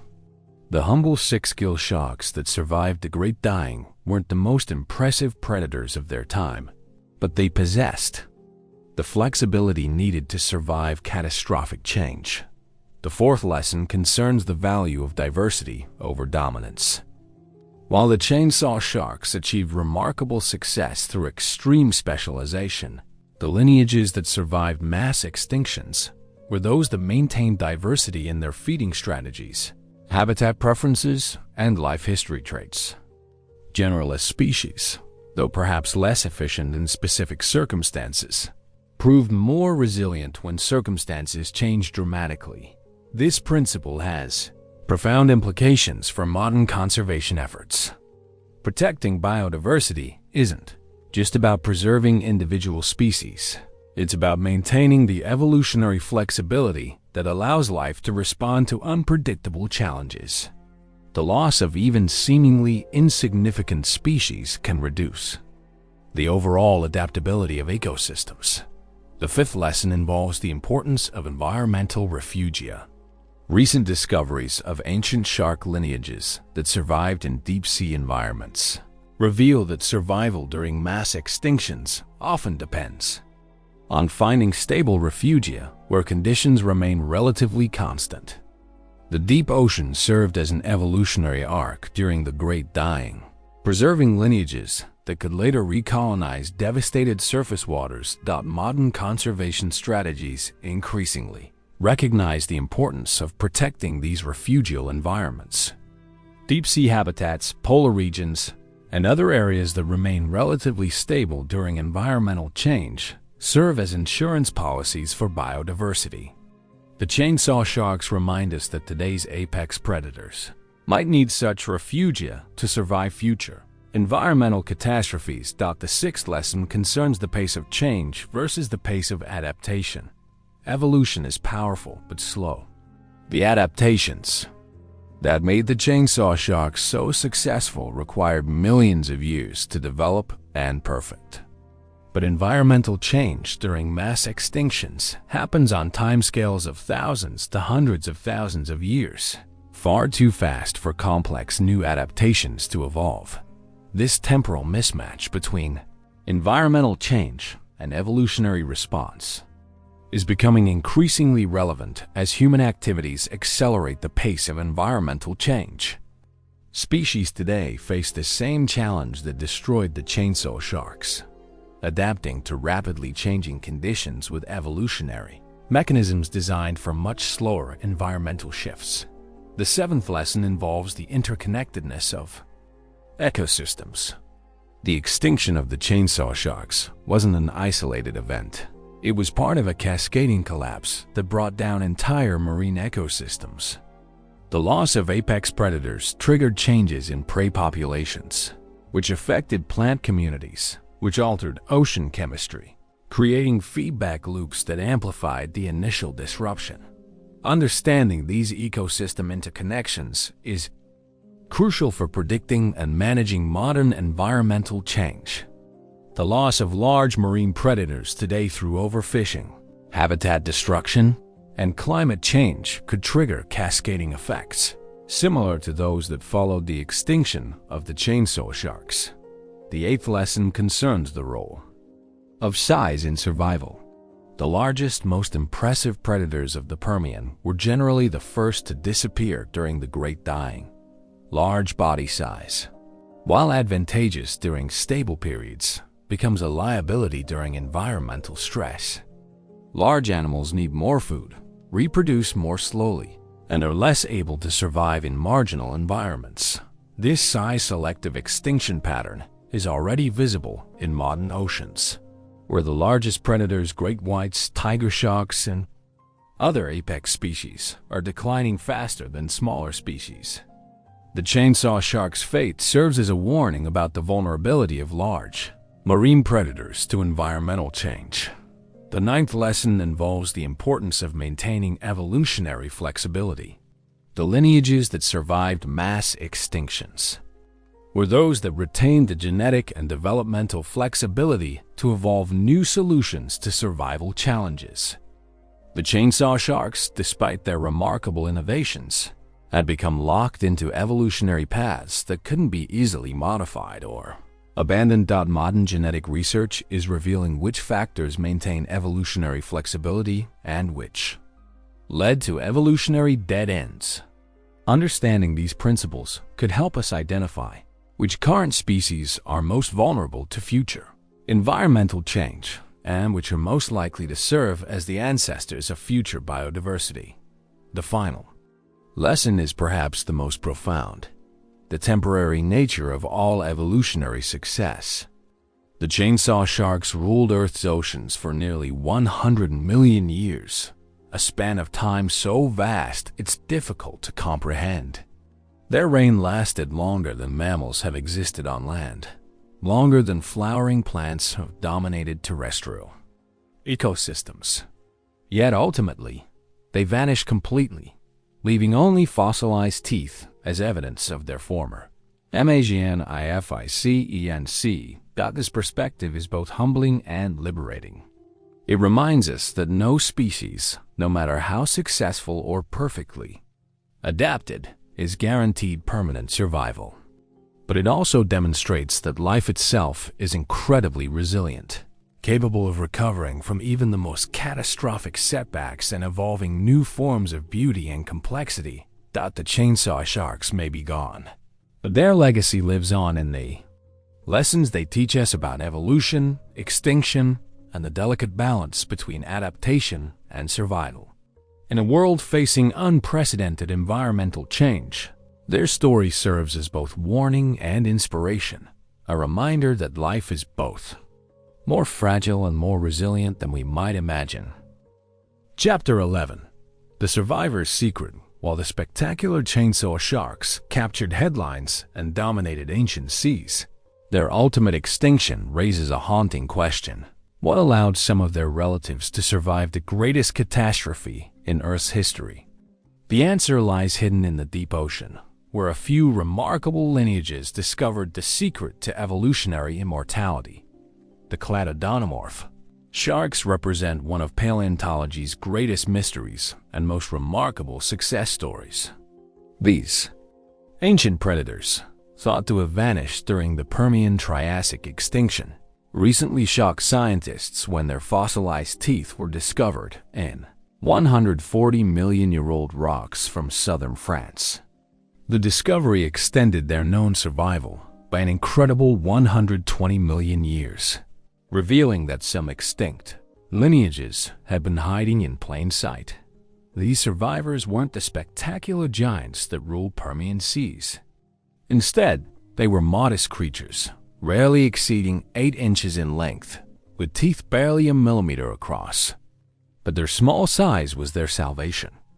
While their massive cousins required enormous amounts of food and stable ecosystems to survive, these tiny predators could eke out existences in marginal environments that larger species couldn't exploit. The key to their survival lay in habitat selection. When the surface oceans became toxic death traps during the Great Dying, these small sharks retreated to the deep ocean refugia where conditions remained more stable. The deep sea, with its constant temperature, stable chemistry, and isolation from surface catastrophes, became an evolutionary arc that preserved ancient lineages through the worst extinction in Earth's history. The discovery of these Cretaceous survivors has revolutionized our understanding of extinction and recovery. It suggests that the fossil record, incomplete as it is, may be hiding entire chapters of evolutionary history. Species that appear to have vanished during mass extinctions may have actually survived in environments where fossilization is rare or where paleontologists haven't yet searched. The deep-sea environment itself played a crucial role in this survival story. Unlike the shallow seas that supported the chainsaw sharks, deep ocean waters remained relatively unaffected by the volcanic gases and temperature swings that devastated surface ecosystems. The survivors found themselves in a world turned upside down, where the depths became more hospitable than the sunlit waters above. These tiny survivors possessed characteristics that their spectacular relatives lacked: dietary flexibility, modest energy requirements, and the ability to reproduce in less than ideal conditions. While Helicoprion needed abundant schools of cephalopods to fuel its massive body, the cladodonomorph survivors could subsist on small invertebrates, organic debris, and whatever scraps of nutrition they could find in the impoverished post-extinction oceans. The molecular evidence from modern deep-sea sharks supports this hidden history of survival. Genetic analysis reveals that many contemporary shark lineages are far more ancient than their fossil record suggests, carrying DNA signatures that trace back through multiple mass extinctions. These living fossils are the descendants of survivors who discovered that sometimes the best strategy for conquering the future is simply outlasting the present.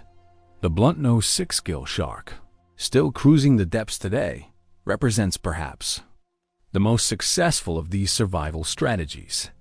Essentially unchanged for over 200 million years, it has weathered every mass extinction, ice age, and environmental catastrophe that Earth could produce. Its secret wasn't innovation or specialization. It was the profound conservatism that kept it functional across geological ages.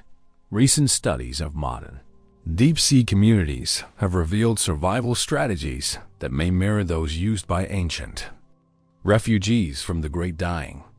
Deep-sea organisms today demonstrate remarkable abilities to enter dormant states during periods of environmental stress, reduce their metabolic requirements to near-zero levels, and survive on minimal nutrition for extended periods.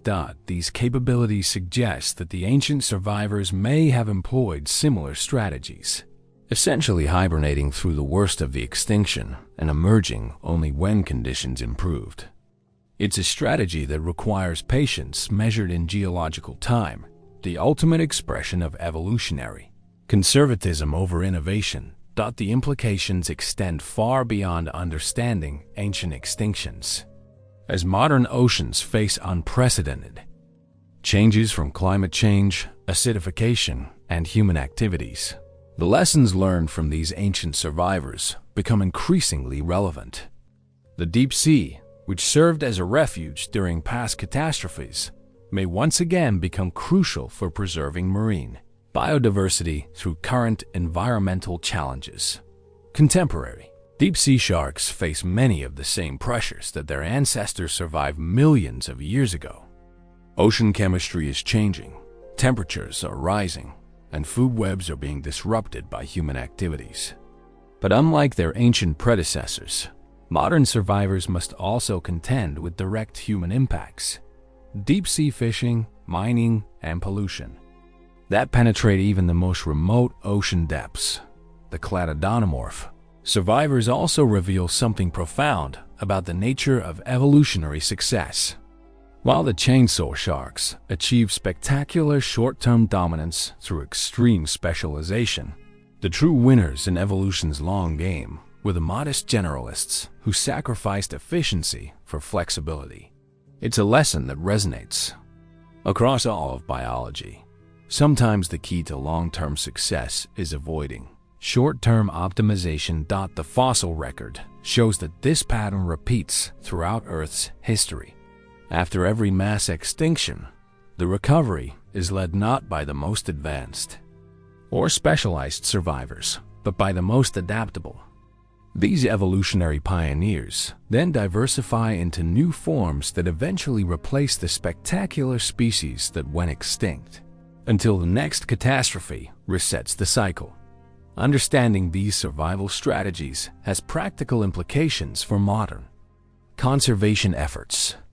Instead of focusing solely on protecting the most charismatic or ecologically important species, conservation biologists are increasingly recognizing the value of preserving the humble generalists and refugial populations that are most likely to survive future environmental challenges.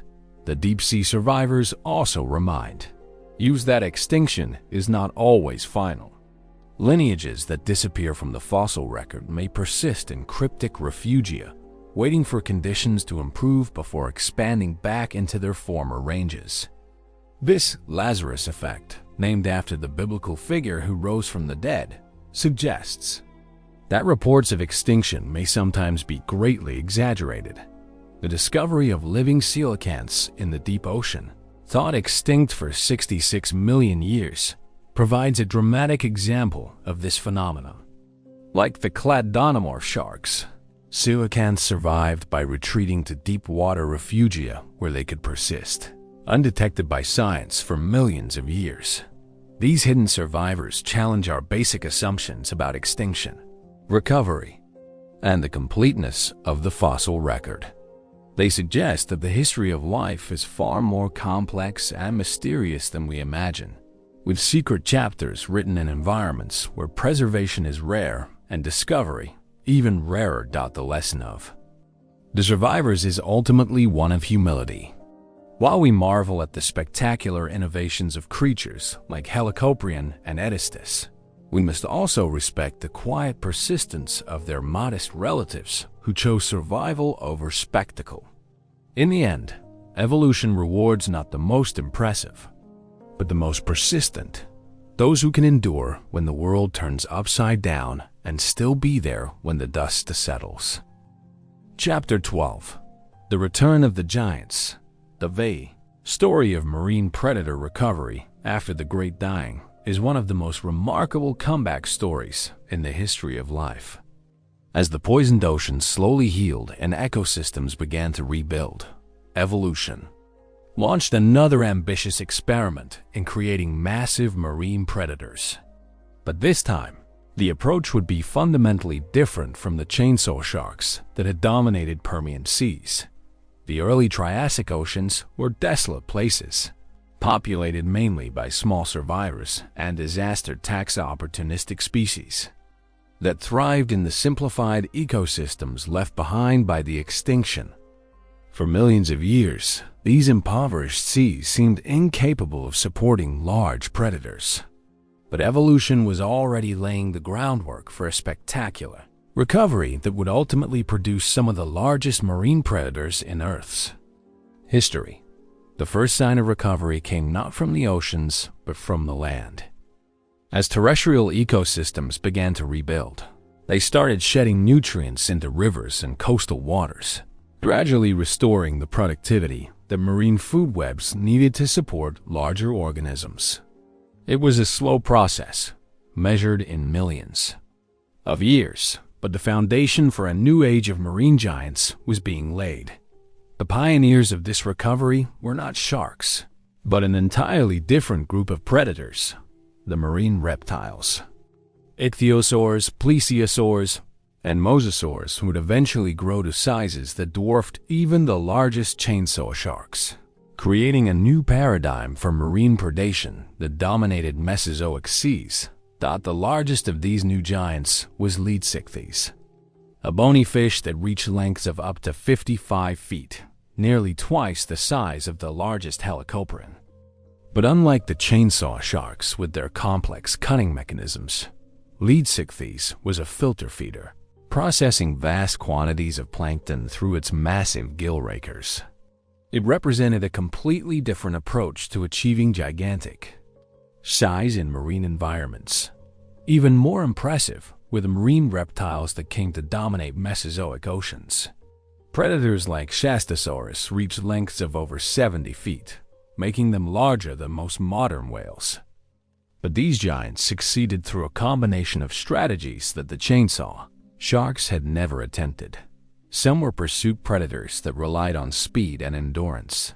Others were ambush predators that used stealth and surprise. And still, others were filter feeders that bypassed the complexities of active predation entirely.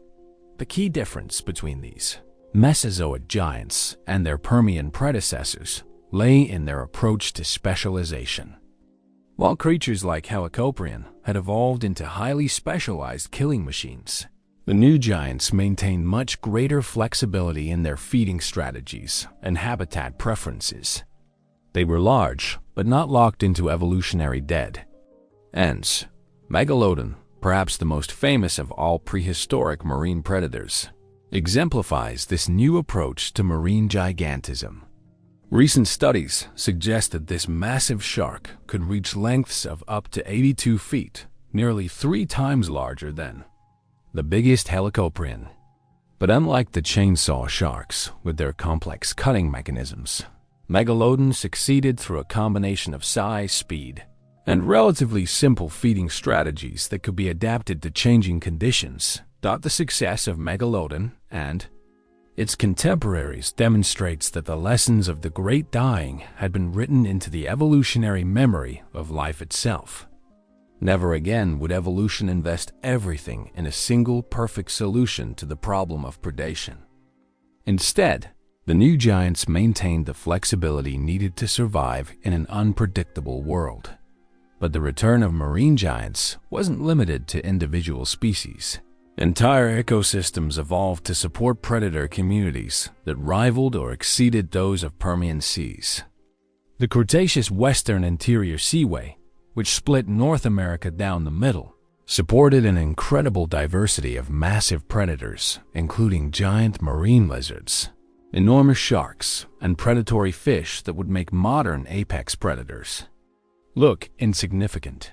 These Mesozoic marine ecosystems achieved something that had seemed impossible after the Great Dying. They supported multiple species of giant predators without the extreme specialization that had doomed their Permian predecessors. The secret lay in partitioning resources, not just by prey type or feeding mechanism, but by habitat, behavior, and timing. Some giants were open ocean cruisers that hunted in the vast expanses between continents. Others were coastal specialists that exploited the rich feeding grounds near river mouths and shallow seas. Still others were deep-water predators that hunted in the eternal darkness of ocean depths. By dividing up the marine environment more thoroughly than ever before, these ecosystems could support unprecedented predator diversity. The rise of these new giants also coincided with innovations in prey species that provided abundant food sources. The evolution of modern bony fish, with their efficient swimming and schooling behaviors, created mobile concentrations of nutrition that could support large predators. The diversification of marine reptiles provided additional prey opportunities, while the evolution of marine mammals during the Cenozoic added yet another layer to the ocean's food webs. But perhaps most importantly, the new giants evolved in a world that had learned the importance of maintaining evolutionary flexibility. Unlike the chainsaw sharks, which had invested millions of years in perfecting single solutions to predatory challenges, the Mesozoic and Cenozoic giants maintained diverse gene pools and flexible developmental systems that allowed rapid adaptation to changing conditions. This flexibility was tested repeatedly as the new giants faced their own extinction challenges. The end Cretaceous impact that killed the dinosaurs also devastated marine ecosystems, eliminating most of the largest marine predators. But unlike the Permian-Triassic extinction, which had created a prolonged collapse, the Cretaceous extinction was followed by relatively rapid recovery. The mammals that inherited the post-Cretaceous world brought yet another approach to marine gigantism. Whales evolved from small terrestrial ancestors to become the largest animals ever to exist on Earth, achieving sizes that make even Megalodon look modest by comparison. But these new giants succeeded through filter feeding and cooperative hunting, strategies that were fundamentally different from the solo predation strategies of earlier marine giants. The success of modern whales demonstrates that there are multiple paths to marine gigantism, each with its own advantages and vulnerabilities. Blue whales achieve their enormous size by filtering vast quantities of tiny krill, avoiding the energy costs and ecological constraints associated with active predation. Killer whales succeed through social cooperation that allows them to take down prey much larger than themselves. Even modern sharks have found new paths to gigantism that avoid the pitfalls that trapped their ancient relatives.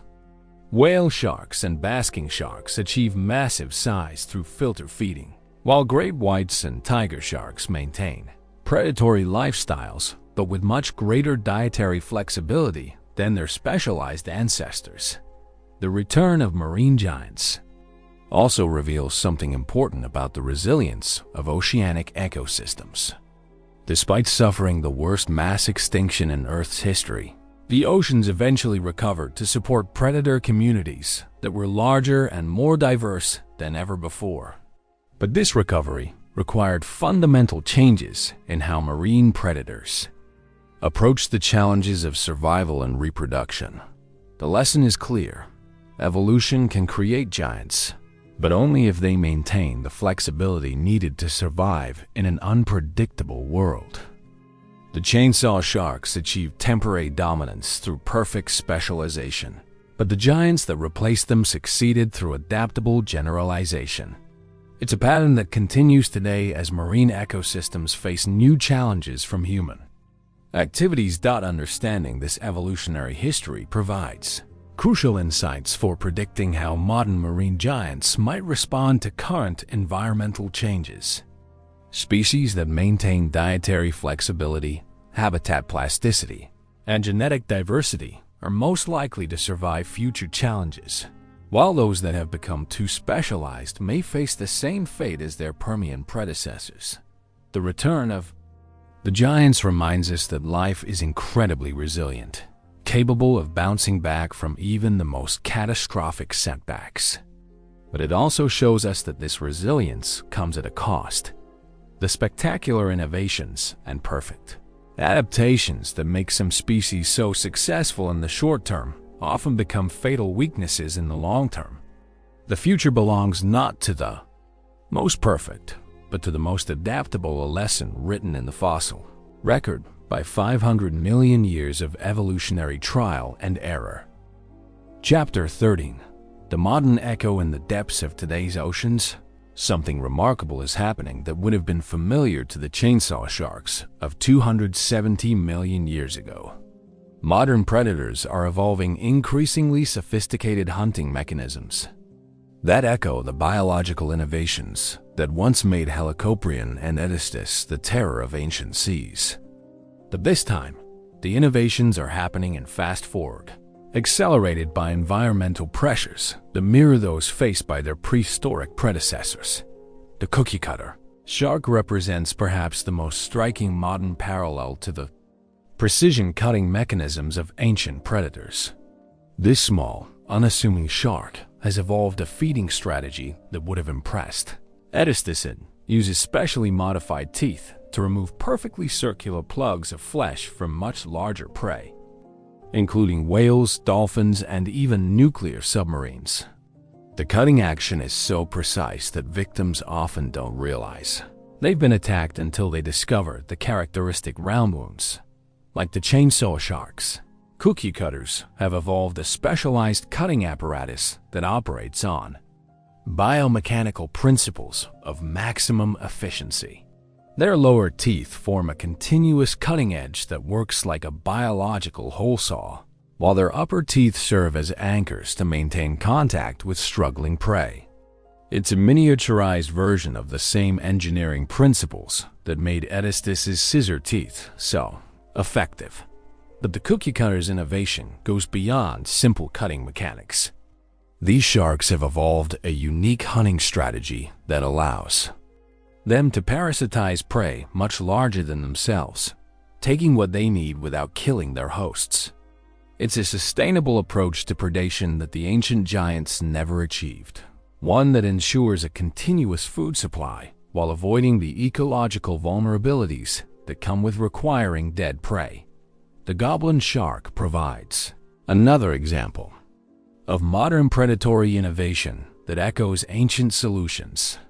When attacking, this living fossil can shoot its jaws forward like a projectile, extending them far beyond the front of its skull to snag prey that would otherwise be out of reach. While mechanically different from Helicoprion's spiral saw, it demonstrates the same principle of using mechanical advantage to process prey more efficiently than conventional feeding methods would allow. Even more intriguing are the evolutionary experiments happening in real time among modern shark populations. Gray whites in different regions are developing distinct hunting specializations, some focusing on seals, others on fish, still others on whales. These behavioral divergences, driven by local environmental conditions, may represent the early stages of the kind of specialization that eventually produced the extreme adaptations of their ancient relatives. The frilled shark, another living fossil that has remained virtually unchanged for hundreds of millions of years, demonstrates a different approach to predatory efficiency. Its needle-like teeth and eel-like body plan represent a successful solution to deep-water predation that has proven so effective it hasn't needed modification for geological ages. It's a reminder that not all evolutionary success requires constant innovation. Sometimes the best strategy is finding a solution that works and sticking with it. Modern research is revealing that these contemporary sharks possess cognitive abilities that suggest their prehistoric relatives may have been far more sophisticated than previously imagined. Studies show that sharks can learn, remember, and even use tools in limited ways.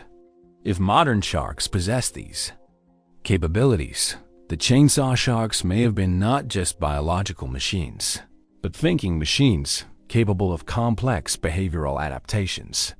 The implications are staggering. Helicoprion may have been able to modify its hunting strategies based on experience, learning to optimize its spiral saw's effectiveness for different prey types. Edestus might have developed sophisticated attack patterns that maximize the precision of its scissor strikes. These weren't just mindless killing machines. They may have been intelligent predators capable of innovation within their lifetimes. Perhaps most remarkably, some modern sharks are showing signs of rapid evolutionary adaptation to human-altered environments.